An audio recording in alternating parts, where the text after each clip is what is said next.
Señores, gracias por seguir con nosotros. Hoy tenemos una entrevista que queremos compartir y que consideramos que muchos dominicanos y dominicanas, no importa el lugar donde se encuentren, estarán atentos a esta conversación. A raíz de la tragedia en el Jet Set en República Dominicana, Antonio Espaillat ha aceptado esta conversación, se lo agradecemos porque sabemos que para los dominicanos, dominicanas e incluso para algunos países de América Latina y otras partes del mundo, es vital conocer exactamente qué fue lo que ocurrió y por qué ocurrieron estos hechos que todavía duelen profundamente y que ha originado una cantidad de víctimas que sabemos están muy afectadas. Así que le agradecemos mucho que usted esté en esa disposición. Bienvenido y gracias por estar acá. Muchas gracias, Edith, por esta oportunidad de poder hablar contigo y con toda la nación. Lo primero sería preguntarle cómo se enteró usted de lo que pasó en el Jet Set. Yo estaba en Estados Unidos en una feria de televisión y radio que hacen todos los años en Las Vegas, se llama NAB, donde exponen todos los equipos, tanto de radio como de televisión, y todas las nuevas tecnologías. Las Vegas tiene una diferencia de horas con República Dominicana, aproximadamente de 3 horas.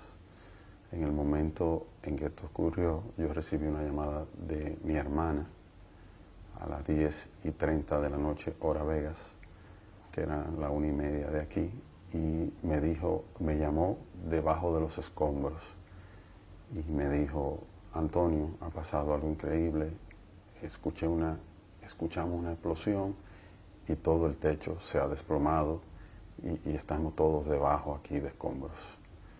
Inmediatamente ella me dijo eso. Yo le dije a ella: Maribel, no te preocupes, yo voy para el aeropuerto enseguida y arranco para Dominicana. Fui a mi habitación, recogí y me fui inmediatamente al aeropuerto.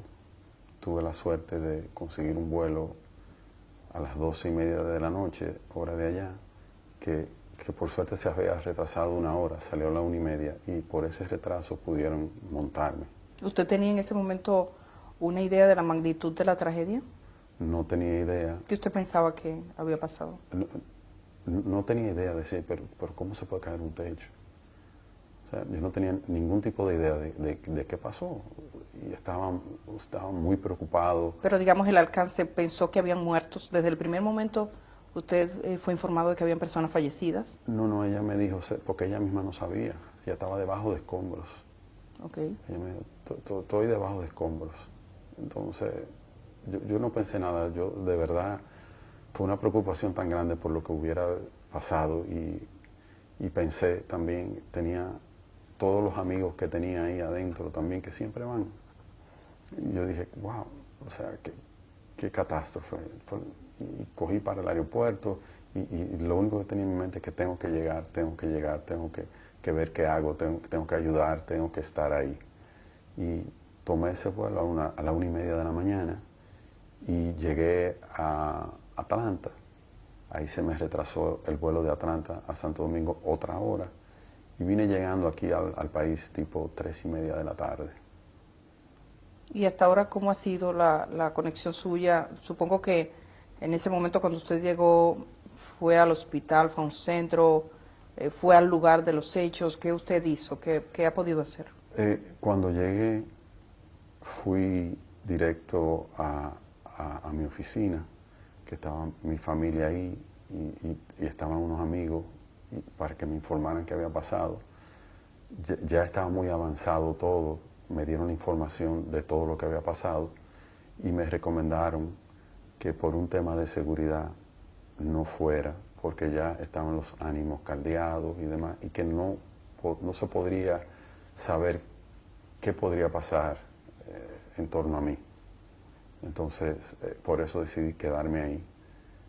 Y me quedé ahí y desde ahí fue que hablé y dio el mensaje que usted di dirigió. el mensaje de que estaba en el país y todo lo que dije en el mensaje.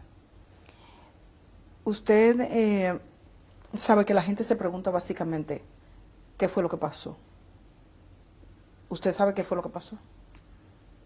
El primero que quiere saber qué fue lo que pasó soy yo. inclusive, como le estoy diciendo, de casualidad yo estaba en ese viaje, si no, yo hubiera estado ahí. Yo todos los lunes estaba ahí, en mi silla, sentado, siempre, compartiendo con todos los ¿Cuándo clientes. fue la última vez que usted estuvo? Antes de ese lunes, 2 lunes anteriores. 2 lunes anteriores. Era muy difícil que yo no fuera. Yo normalmente faltaba si no estaba en el país. Pero yo siempre iba. Y mi hermana, o sea, mi hermana y yo éramos los que siempre estábamos ahí. Si yo no estaba, ella siempre estaba. Y si ella no estaba, estaba yo. La pregunta clave para muchos es si esto pudo ser evitado, si esto fue un accidente evitable. Y en ese sentido nos gustaría saber su opinión. ¿Usted cree que fue algo que se pudo evitar? Si hubiera sido algo que se pudiera evitar, usted puede estar segura de que yo lo hubiera tratado de evitar. Porque, como le digo, mi hermana estaba ahí, mi madre estaba ahí todo el tiempo también, yo estaba, y aparte por un tema de responsabilidad, yo no hubiera permitido, jamás. Pero no hubo nada, o sea, no hubo ningún aviso, nada. Todos nos sorprendimos. Hay 2 aspectos que han sido profusamente difundidos en redes sociales y que sería bueno aclarar con usted y que yo sé que usted tiene conciencia de ello. Por un lado, y vamos a comenzar por este punto, hablan de escombros que se caían, de situaciones en las que la gente vio residuos, conversaciones incluso de algunos artistas que refieren que caían cosas del techo. ¿Qué es lo que pasaba con el techo propiamente dicho? En Jet Set, desde que lo fundamos en ese local, hace 30 años, nosotros teníamos el techo en plafón de yeso y siempre se nos caían los plafones de yeso. Es decir, tenían un plafón que cubría el techo. Exactamente. Por eso, el polvillo blanco del yeso. ¿Y por qué se caía el plafón? Diferentes razones. Una de las más normales era el tema de agua. Filtración de agua. No solo filtración, mayormente agua de los aires. De que los aires se condensaban, de que si los drenajes se tapan, cosas normales de aire acondicionado que no nos dábamos cuenta porque los plafones de yeso no se abomban. Los plafones de yeso absorben toda el agua, el yeso se pone pesado y cae. Esa caída de plafones que eran de yeso, ¿ocurrió en este último año? 30 años. En los 30 años siempre se 30 caían, años, porque... Sí, siempre estábamos comprando, siempre comprábamos plafones, siempre. ¿Recientemente habían cambiado plafones? Sí, el mismo día de la actividad cambiaron plafones. ¿El mismo día de la actividad? ¿Cuántos plafones cambiaron? No tengo el dato preciso, pero se cambiaron, siempre se cambiaban. ¿Se consideraba la necesidad de cambiar el plafón como algo, digamos, consustancial al tema del aire? ¿No se pensó que podía ser algo más? ¿No se una filtración más seria? Nunca pensamos eso. Siempre, en cuanto a filtraciones, nosotros siempre teníamos el techo impermeabilizado. Entonces entendíamos siempre que era un tema de aire. ¿La gente que cambiaba los plafones era la misma? Los empleados, porque un plafón, tú buscas una escalera y lo pone y lo cambia. Eso no lleva, son plafones como si fueran de oficina. Para eso no se contrata una gente para cambiar un plafón. Lo hacía cualquier empleado, una escalera, cambiaba un plafón. Algo vamos a tener que cambiar en el país para que no nos pase de nuevo. 3 cosas que usted piensa que podríamos hacer a partir de este momento. Hay muchas cosas que yo entiendo que a partir de este momento van a cambiar. Yo entiendo que juntos debemos ver todo esto y juntos ver qué cosas tenemos que cambiar. Dando reversa, y como este negocio ha sido objeto de mucho escrutinio público, alguien encuentra un comentario hace 7 años que decían o insinuaban, hay problemas con este techo, que veía alguna filtración. ¿Es posible ustedes en esa etapa recuerdan, si usted mismo recuerda si vio un mensaje como este y si tuvo alguna duda? nunca vi un mensaje. Y Pero ya usted dice que los plafones siempre tuvieron. Siempre, 30 años están ahí. Para mí es muy difícil. Yo mismo no podía ver el techo. Lo que veíamos siempre eran los plafones. ¿Nadie nunca examinó el techo? No, ¿Nadie verificó si había un problema estructural o de filtración de agua? nunca. Nunca. De filtración, siempre en el edificio hubo filtración, inclusive cuando lo compramos a finales de los años 80, tenía filtraciones el edificio. ¿Cómo usted compra ese edificio? ¿Cuál es la historia de ese edificio? El edificio era el cine El Portal y nosotros solo compramos a los propietarios de ese local. El Jet Set estaba ubicado al lado de la Coca-Cola. Tenía 21 años ahí. Y la gente, los propietarios del terreno eran los dueños de la Coca-Cola. Y ellos ahí nos dijeron que iban a necesitar el terreno. Entonces nosotros dijimos que no había ningún problema, que nos dieran 3 años para mudarnos. Y en ese tiempo ubicamos el cine. Nosotros queríamos estar en el área, porque era un negocio de esa área y entendíamos que lo mejor era como mantenernos en el área para seguir teniendo la misma clientela y que no le fuera difícil a la gente como reubicarse. Estamos hablando del principio de los años 90.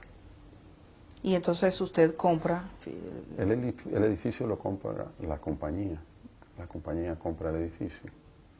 Y entonces ahí duramos un tiempo y luego entramos a trabajar, a remodelar. Para ustedes entrar y hacer la discoteca ya dentro, como era previamente un cine, ¿hubo algún cambio en la estructura? En la estructura no hubo ningún cambio. Lo único que hicimos fue que usted sabe que los cines de esa época eran cines grandes y era como teatro, que era como bajando. Entonces lo único que hicimos fue nivelar el piso para que tuviera, porque era hondo, un poquito hondo, para bajar hacia la pantalla. Pero no hubo ningún cambio estructural, digamos, Ninguno. del peso, del techo. No, ninguno. Ningún cambio. No. Cuando usted dice la compañía, usted es el propietario del Jet Set, Yo soy gerente gerente. de la compañía del Jet Set. ¿Y quiénes forman la compañía? Mi madre y yo. Ah, ustedes dos. Sí. Entonces usted es el gerente desde esa época. Sí, desde que establecimos la compañía. Uno de los aspectos que se ha referido es el peso sobre la estructura. Y desde el aire hay una imagen que muchos han vuelto hacia atrás, donde se ven algunas estructuras. ¿Qué tanto peso ubicaron en la parte superior sobre el techo? Yo no puedo hablarle de la cantidad del peso, porque nunca tuve la información de cantidad de peso. Nosotros contratábamos gentes expertas en las diferentes áreas que lo trabajaban. Nosotros contratamos compañías de aire acondicionado que nos montaron unos aires acondicionados. Lo que sí puedo decirle que desde el año 1994, cuando fue que entramos a ese local, nosotros teníamos 6 unidades de aire y hasta la fecha es lo que teníamos, 6 unidades de aire. Esa decisión fue una decisión de la compañía que puso el aire, dice usted, de ubicar allí los... La recomendación fue de ellos, la cantidad de toneladas que deberíamos tener y cómo ubicarlos. ¿No sabe qué peso tenían las unidades que estaban? Nunca cuando uno compra un aire pregunta cuánto pesa. Esa estructura no fue sometida nunca a un escrutinio de decir, digamos, en términos estructurales, un ingeniero, un arquitecto que verificase la estructura en sí misma. No. Y por parte del Estado Dominicano, como ustedes tenían un lugar que era un centro donde iban personas, ¿alguna vez hubo algún tipo de inspección? No. ¿Y qué piensa usted de eso? Bueno, pienso que si no la hubo es porque no había la costumbre de hacerlo tal vez con los demás negocios tampoco. Lo que siempre fueron temas de bomberos, temas de ayuntamiento, pero que si basura, pero nunca nada temas estructurales ni de edificio. ¿Cómo se siente usted por esto que ha ocurrido? Ha caído un techo y la gente quiere respuestas. Y estamos hablando, quizás pensando sobre todo en aquellas personas que han sufrido la tragedia de un modo más duro, más fuerte, perdiendo a alguno de los suyos. Entonces, digamos que usted no está hablando conmigo, sino con esa gente. ¿Cómo esa gente que está procurando respuesta, cómo cree usted que es el modo adecuado de obtenerla?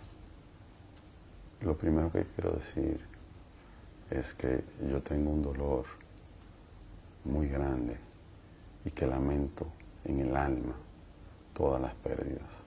Nunca hubiera querido que esto pasara, jamás, jamás. Yo, desde que esto pasó, no he tenido vida. Y yo mismo quiero saber qué pasó. El primero interesado en saber qué pasó soy yo. El jet set era la vida de nuestra familia. Nosotros nacimos cuando mi madre hizo el jet set. Yo tenía 6 años. Nosotros nacimos con el jet set. Jet set era nuestra vida, fue nuestro sustento, fue nuestro todo. O sea, usted no se puede imaginar el dolor que nosotros llevamos, la impotencia de vivir una circunstancia como la que estamos viviendo. Nunca, nunca nos lo imaginamos, ni nunca hubiéramos estado preparados para lo que estamos viviendo. Entiendo sobremanera el dolor de todos. Yo lo entiendo. ¿Quién quiere? O sea, ¿cómo no nos va a doler que uno pierda un ser querido? Emocionalmente, usted dice, no ha tenido vida. ¿Eso qué ha implicado en los últimos días? Los últimos días no duermo. Los últimos días he estado hablando con las familias de nuestros empleados. He estado hablando con familias de las víctimas que se nos han acercado. Pero cuántas cosas quisiera yo hacer que no he podido todavía, ni siquiera empezar. Pero lo importante es que yo estoy aquí y yo le voy a dar el frente a todo. Yo no voy para ningún sitio, yo voy a estar aquí. Y todo lo que esté a mi alcance y todo lo que yo pueda hacer, lo voy a hacer. ¿Cuántos empleados tenían en ese momento presente en el lugar? En el lugar habían unos 23 empleados. Tengo entendido que han fallecido 25 empleados. 6. Sí, 6 empleados fallecieron. ¿Usted ha hablado con las 6 familias? Sí, con las 6 familias y he hablado con todos, con todos. ¿Eran empleados formales o había alguno que no estuviese formalizado como empleado? Eran empleados formales y habían también empleados contratados por el día, como camareros, que te trabajan ese día, que no son empleados formales, sino que ese día no trabajan en otro sitio y te ofrecen el servicio para ese día. ¿Y alguno de los que murió estaba en esa condición? Sí. ¿Y eso qué implicación tiene en términos, digamos, porque no está en la seguridad social o estaba? Son gente que normalmente tienen otro empleo. Okay. Es su día libre en el otro trabajo, iban ahí y te trabajaban como tú se contrata así, camareros. Usted ahora, hay muchas compañías que usted llama y usted contrata a un camarero y te trabaja a la noche y tú le pagas el acuerdo que tengan por eso. Digamos, esa conversación con las familias, ¿cómo ha sido? Particularmente con la familia de sus empleados. La conversación con la familia de mi empleado ha sido una conversación de apoyo, de saber de sus necesidades y de darle seguridad de que estamos aquí y de que lo vamos a apoyar y en todos los problemas que podamos involucrarnos con ellos vamos a estar y que no están solos. Y de las personas fallecidas, dice que se ha comunicado con algunas familias. Supongo que ellos se han acercado a usted. Ellos se me acercaron, sí. ¿Y cuál ha sido, digamos, el tono de esa conversación? ¿O de esas conversaciones? ¿Han sido muchos? No. He hablado con 3. 3 familias. 3 familias. 2 fallecidos, 2 de 2 familias fallecidas y uno de uno herido, de una muchacha herida. Ellos me han expresado que no tienen en mente ningún tipo de acción legal en mi contra. Me han expresado que entienden mi dolor y lo que hemos hablado es de cómo juntos podemos ayudar a parte de esa familia. Un ejemplo, uno de esa familia que vino tiene 2 niñas que quedaron huérfanas, entonces tenían un tema con el colegio, que cómo podemos ayudar, y estábamos sentados viendo a ver cómo podemos ayudar de que esas niñas no pierdan su año y de que terminen su carrera de colegio y hasta más podría ser. Eso es lo que hemos hablado. Hay algunos vecinos que han hecho referencia a ciertos contratiempos, creo que con el sonido que tuvieron, que hablan de la presencia de algún fiscal o una fiscal allí. Usted, en este tiempo, usted que fue gerente de ese lugar, ¿cómo fue esa relación con los vecinos y qué problemas legales fue lo que tuvo el Jet Set? El tema con los vecinos lo manejó mi hermana. Obviamente, yo le di apoyo. Nosotros buscamos un abogado y estuvimos envueltos con la fiscalía e hicimos todo lo que los vecinos nos pidieron.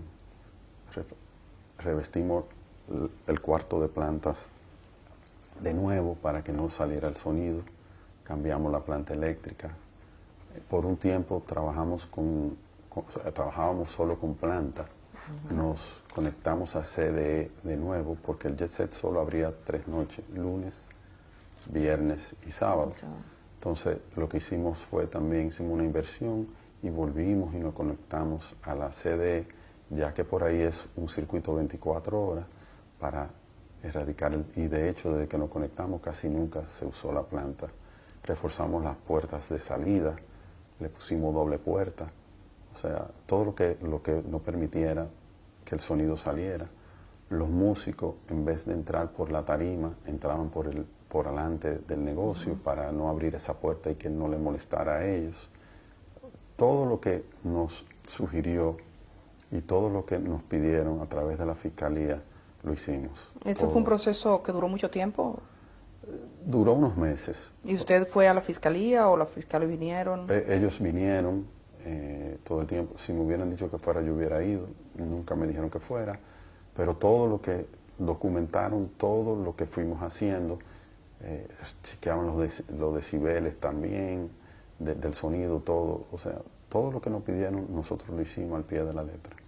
Y digamos que aquella relación con el Ministerio Público en ese momento, con esos fiscales y con los vecinos, se limitó al tema del sonido. Sí, el sonido. El problema era el sonido. El sonido, sí, le molestaba el sonido. La planta eléctrica... Que fue la segunda vez, porque muchos años atrás pasó lo mismo. En ese entonces los vecinos no recurrieron a la fiscalía, sino que hablaron directo con nosotros. Nosotros arreglamos todo, inclusive ellos querían hasta hacernos un reconocimiento en ese entonces. Les dijimos que no era necesario y que estaban muy felices de que no le molestara. En esta ocasión entiendo que habían vecinos nuevos, no sé, y decidieron hacerlo a través de la fiscalía y lo asumimos igual. ¿La planta eléctrica alguna vez estuvo en el techo? No, la planta eléctrica desde que inauguramos hace 30 años estuvo en un cuarto adyacente al edificio. Usted puede dar garantía que en el techo no estaba más que los aires. Y eran 3 tinacos de los tinacos que se usan en las casas, los techos de las casas, que eran para agua de los baños y para agua para lavar los vasos cuando teníamos problemas, porque en el área había mucho problema de agua. Entonces recurrimos a como lo tienen todos en las casas.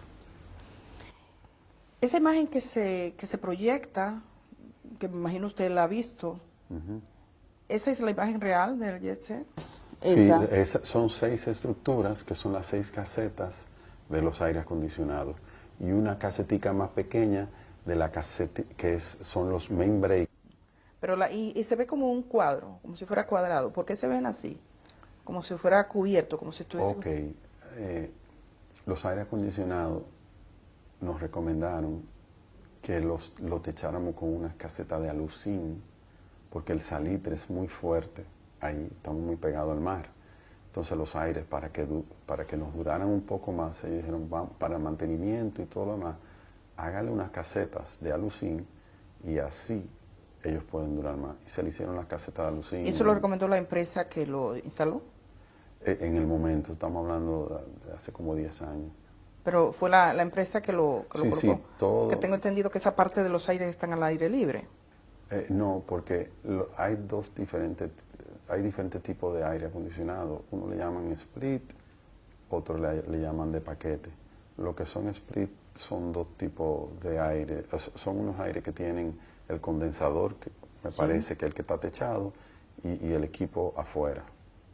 Que ese no importa que se oxide, es el condensador que hay que cuidar. Muchos ojos se viran hacia el techo, hacia lo que ocurría. La manera en que el agua se filtraba, ¿era del techo mismo o se suponía que había algún tipo de conexión desde abajo? Es decir, nunca usted dice que no se suponía que estuviese filtrando el agua, pero estaban arriba los condensadores. ¿Cómo se suponía que esa agua llegaba a los plafones? Cuando ellos lo estudiaron, cuando lo analizaron. Los aire acondicionados, su tubería condensa y tienen también los desagües. Esos desagües, porque ya se tiene alfombra, esas alfombras levantan mucho polvo y los aires se tapan. Cuando se tapan, te tapan el desagüe, cosas así, según me explicaban los expertos del por qué. O sea, entiendo. La estructura, usted dice impermeabilizaba el techo.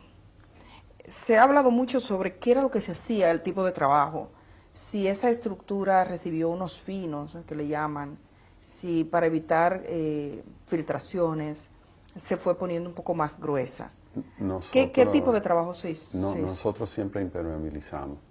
Nosotros nunca autorizamos un fino. Sé que... En los últimos 30 años. No sé si antes de nosotros el cine puso fino. Nosotros siempre impermeabilizamos y no era constante. Un impermeabilizado tal vez no duraba 6, 7, 8 años. Inclusive ahora últimamente se impermeabilizó. ¿Cuándo? Terminamos hace un mes o algo así.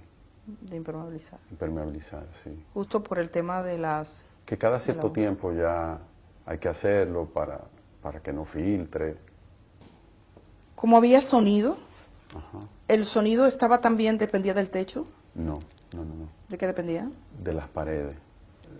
El sonido era pegado a las paredes porque el sonido normal era pegado a las paredes con su subwoofer, que es lo pesado, en el piso, que son los bajos. Los bajos siempre están en el piso, que es lo que pesa. Las bocinas no son pesadas, porque son bocinas modernas de Meyer Sound, son bocinas relativamente pequeñas, como así, pegadas a la pared. Ahora hablan del sonido, del efecto que el sonido puede tener sobre las estructuras. ¿Alguna vez le hablaron de eso? No, nunca. Y habían otras bocinas, que eran las bocinas que se utilizaban para las orquestas, que esas que eran como 6 o 7 bocinas juntas. Esas estaban colgadas en la tarima. ¿Cuántas salidas de emergencia tenía Jetset? Jetset tenía 5 salidas. Incluyendo la puerta principal. Incluyendo la puerta principal. Tenía ¿Dónde estaban? 2 salidas de emergencia en el fondo. Tenía la salida de la tarima.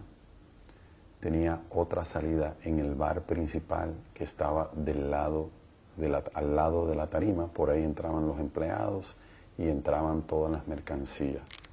Y tenía la del frente. Eran 5 por todo. ¿Ninguna estaba cerrada por fuera? No. Estaban habilitadas. Todas. La gente salió por ahí. ¿Alguna remodelación se hizo? Sí, en 2 ocasiones. En el año 2000 se remodeló. En el año 2000. Y en el año 2015. ¿Qué se hizo específicamente? Mayormente cambio de tapicerías, alfombras, sillas, mesas, básicamente, y anexos fuera de la estructura, fuera de la estructura. O sea, que no implicaba un peso No, para la estructura. no. Y cuando se hizo esa remodelación, ¿fue un personal calificado? Sí, todo lo que nosotros hicimos siempre contratamos ingenieros, expertos en el área. Y nunca nadie se fijó, nunca nadie miró. No, porque, como le explico, eran remodelaciones de abajo, o sea, del salón. Telas, alfombras, sillas, bares, decoración. Cuando se puso arriba que usted decía que se impermeabilizó, ese personal tampoco notó nada. No notó No. la posibilidad de un quiebre. No. Pero ese personal que ponía la impermeabilización, ¿qué capacidad tenían? ¿Había algún ingeniero entre ellos? ¿Usted contrataba empresas? ¿Eran empresas? Por tiempo se contrató empresa, por tiempo se hizo con gente de mantenimiento de nuestra misma gente, porque los impermeabilizantes los venden, o sea, ahora te venden como por cuadro y tú simplemente lo pegas al techo. Entonces, eso no necesita más de ahí. Se han contratado compañías también con otro sistema que era que le tiraban como un caliente arriba para que se pegaran todo. Todo eso ha ido evolucionando con el tiempo. Pero nosotros siempre contratamos esos servicios. Hay quienes se hacen preguntas y especulan de qué pudo haber pasado. ¿Usted cree que esto fue un accidente o cree que pudo haber manos criminales, digamos un atentado, por ejemplo? Yo quiero saber qué pasó. Yo no puedo decir que fue una cosa u otra. Yo quiero esperar el peritaje, que es el único que puede decirnos qué pasó. ¿Usted ha iniciado alguna investigación, la empresa como tal, al margen de las investigaciones oficiales, o piensa hacer alguna indagatoria con sus técnicos? Eso nuestro equipo legal lo está evaluando. En esta etapa todavía no sé qué se va a hacer. Esta es una tragedia de gran proporción para el país. Cuando usted, ¿en qué momento usted tuvo conciencia así plena de la magnitud de la tragedia? Que usted dijo, esto es más de lo que yo pensaba. En el momento en que lo fuimos viviendo. Cuando yo llegué al país, yo no me imaginaba que era algo tan grande. En el momento en que se fue desarrollando todo fue que fui viendo lo grande que era, con las víctimas y con todo lo que iba pasando. No tenía idea y no podía creer lo que fuera algo de esta magnitud. ¿Cómo era la dinámica del Jet Set semanalmente? Esa fiesta de los lunes con los artistas, ¿cómo era esa dinámica de forma normal? ¿Cómo se vendían? ¿Cómo eran los tipos de contrato? ¿Cómo operaban? Nosotros teníamos ya demasiados años en el negocio. Nunca había contrato con los artistas, sino que simplemente una persona encargada de esa área lo llamaba, decía, ¿usted está disponible para cantar el lunes tal? Sí, pues perfecto. Esa era la dinámica. Que ustedes tenían. Sí, de toda ¿Y la se vida. vendían qué capacidad tenía de personas y cuántas había esa noche? El Jet Set tenía una capacidad de sentados 550 sillas. Ahí no cabía más. 550 sillas sentados. Sí. ¿Y esa noche cuántos lugares estaban ocupados? Esa noche tiene que haber habido un promedio entre empleados y clientes, un promedio de 500, y los músicos, un promedio de 510 personas, más o menos 515 personas. Era un sitio que, aunque se veía muy grande por fuera, al ser todos sentados, no era tan grande. Si usted le quitaba todas las sillas, usted ahí, porque muchas veces hicieron fiestas que promotores alquilaban el Jet Set y hacían fiestas diferentes, con DJ parados, y ahí metían hasta 1000 personas, porque eran parados. Pero el tema de sentados limita mucho el espacio. Entonces, por más que usted quiera, pero eran unos shows. La gente bailaban, pero la mayoría de la gente lo que hacían era ver el show. Entonces no había tanto espacio. Ahí con 500 personas, 550 como mucho, ya eso estaba que no cabía nadie. Que no fue el caso de ese día. Ese día había espacio. O sea, que ese día había menos de 550 personas. Seguro, más o menos por ahí. Había una costumbre de tener como mesas. La gente tenía mesas para... ¿Usted tenía un lugar específico? Por eso le llamamos la familia Jet Set. Ahí habían clientes de 30 años. Ahí había clientes, la mayoría de clientes tenían su mesa fija. Llamaban, no a mí, yo no tenía, en ese sentido, yo no tenía esa relación, pero llamaban a su camarero y le decían, hoy voy o no voy. Si el cliente no iba, ellos la vendían a otra persona, pero siempre era la persona de esa mesa el que la tenía. Y eran muchos. Era mucha gente fija, o sea, era una clientela, era una familia. Siempre estaban ahí, eran los mismos. Esa noche la estrella que cantaba era Rubí Pérez. ¿Cómo fue su relación con él? Excelente, de toda la vida. Una relación de 30 años. ¿Qué usted le diría a sus hijas? He visto que una dice que considera que hubo negligencia. Yo le diría a sus hijas, primero, que lo siento muchísimo, que siento el dolor, que tengo un gran dolor porque perdí un amigo. Rubí era mi amigo, de muchos años. Y le diría que entiendo su dolor y entiendo todo lo que puedan estar viviendo y todo lo que estén pensando. ¿Qué tipo de medidas de seguridad tenían en el Jet Set? O sea, si fuera a evaluar, ¿cuáles eran las medidas comunes de seguridad? Porque estamos hablando de la gente que fue a un lugar a divertirse y pasa esto, nadie se lo espera, usted dice que tampoco. ¿Cuáles eran las medidas normales de seguridad que se adoptaban allí? La medida que se optaban en Jet Set eran medidas de seguridad, no de estructura ni nada de eso, sino de seguridad hacia los clientes. Teníamos como 6 seguridad, individuos que estaban ahí, que protegían, teníamos 2 en la puerta. Fue el primer negocio que prohibió la entrada de armas de fuego, inclusive a militares. O sea, no permitíamos las armas de fuego, teníamos que chequear bien eso. Y la seguridad cuidando a todo el mundo adentro. O sea, la medida de seguridad era muy... La gente se sentía muy segura y protegida. Y toda esta seguridad siempre estaban pendientes a que no hubiera ningún tipo de trifulca ni nada por el estilo. También me refiero al aspecto del entorno en sí mismo. Quizás, me imagino, usted es empresario y aspira a seguir siéndolo. Se lo pregunto, ¿usted va a seguir con sus mismos trabajos? ¿Piensa seguir, no? Claro. Hacia adelante. Claro. Algo cambió ese día, en la manera en que uno ve las edificaciones, en cómo uno mira el techo, los dominicanos, en cómo nosotros miramos el techo. Para usted, ¿qué ha cambiado? Y ese cambio es como si pudiéramos regresar en el tiempo, quizás estuviésemos tomando algunas decisiones. ¿Usted piensa que hay algo que tenemos que cambiar para que esto no se repita? Creo que esto ha pasado por algo. Creo que esto ha pasado para que todos revisemos y que todos estemos atentos a muchas cosas que ninguno estamos.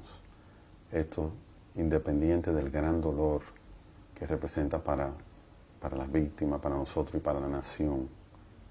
Esto también representa un despertar para muchos aspectos, de que estemos más pendientes de muchas cosas que ninguno estábamos pendientes. O sea, creo que esto es algo que va a servir positivamente para muchas cosas. El Jet Set tenía seguros, los negocios como este tienen seguros. ¿Qué tipo de seguros tenía? El Jet Set tenía un seguro que cubría todo lo que nuestros aseguradores nos recomendaron. todo lo que llevaba un negocio de ese tipo. ¿Cómo cuál es? Que si incendio, que si seguridad de personas, todo lo que conlleva. ¿Un terremoto? Terremoto, todo. Obviamente nunca pensaba, o sea, no tenía algo de que se cayó el techo. Aunque un terremoto podría originar la caída de un techo. Por, Pero cuando se por dio, ¿no? terremoto, sí. Pero nunca se hizo una evaluación previa. Los mismos seguros nunca tampoco hicieron una evaluación en ese sentido. No estoy seguro. Entiendo que tal vez no, pero no estoy seguro. Ha circulado una versión. Yo no tengo constancia de esa, pero tengo que tener la responsabilidad de preguntarle porque es la versión de que un ingeniero le sugirió a usted unas reparaciones por 4 millones de pesos y que le dijo firme aquí. O sea, a usted le consta eso porque eso ha sido en redes sociales algo muy distribuido. Y entonces tengo la obligación de preguntarle, ¿eso que se cuenta en esa historia pasó? ¿Alguien le dijo alguna vez? ¿Algún ingeniero le hizo un presupuesto? Lo he escuchado. ¿Lo ha escuchado? Sí, lo he escuchado. Me enteré cuando lo escuché. Ningún ingeniero nunca se me ha acercado a mí con eso, ni de 4 millones de pesos, ni que arregle esto, ni nada.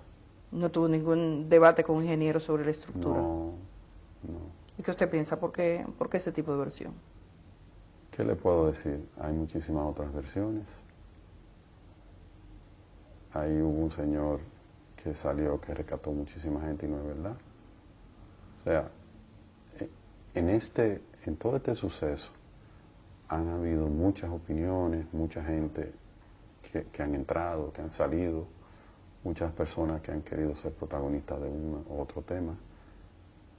Eso no es verdad. A mí nunca se me acercó nadie que aparte, con 4 millones de pesos no se puede arreglar ni una esquina de un techo, como cuesta todo hoy en día. O sea, ahí solo vemos que a mí nunca se me acercó nadie. ¿Ni usted tuvo un diálogo con ninguna empresa para ningún tipo de reparación de ese tipo? No. ¿En el JET se hicieron reparaciones en algún momento? ¿Usted recuerda haber contratado a un ingeniero, por ejemplo, que mirara para una reparación? Porque a veces este tipo de profesionales está habilitado para decir, mirar un poquito más. Ningún tipo de reparación. Nunca se hizo. Ningún tipo de reparación.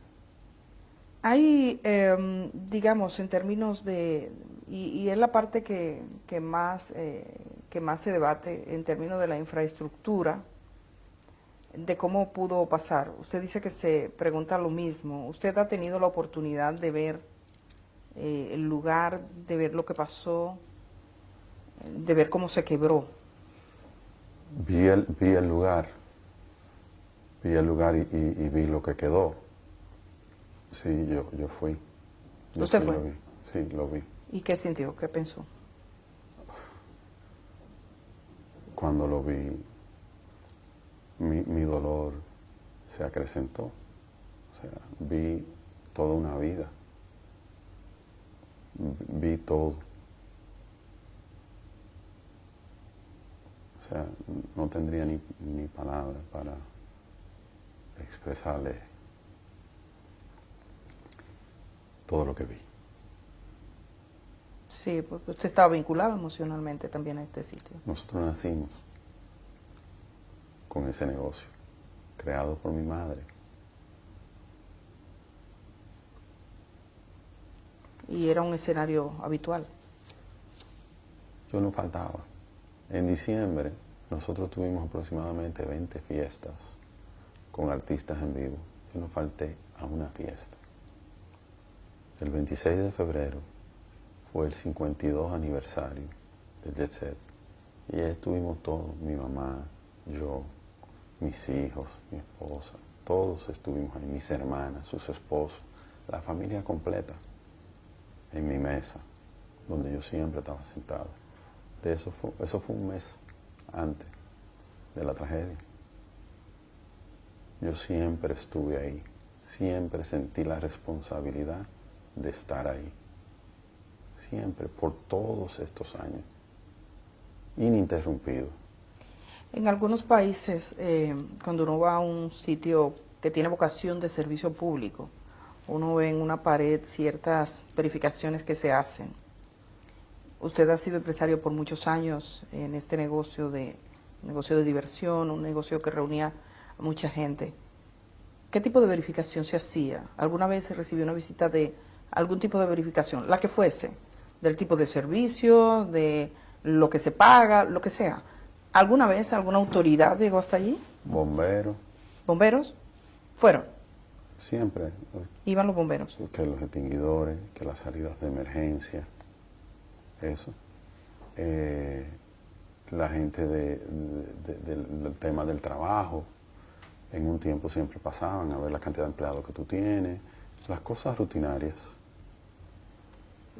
Salud pública para ver si los vasos están limpios, ese tipo de cosas. Nunca una revisión estructural. Nunca. Evidentemente, la parte más dura, digamos, frente a usted es esa idea que algunos tienen en su mente. Esto se pudo evitar.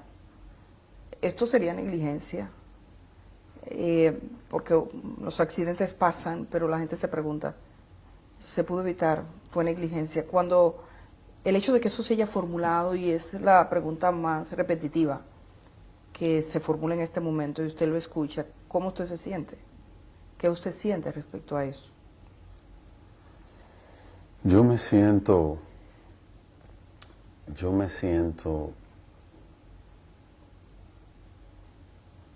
impotente, yo me siento, o sea, si hubiera habido algo que me hubiera llamado o que me hubieran dicho, mira, hay que chequear esto, aquello o lo otro, yo lo hubiera hecho.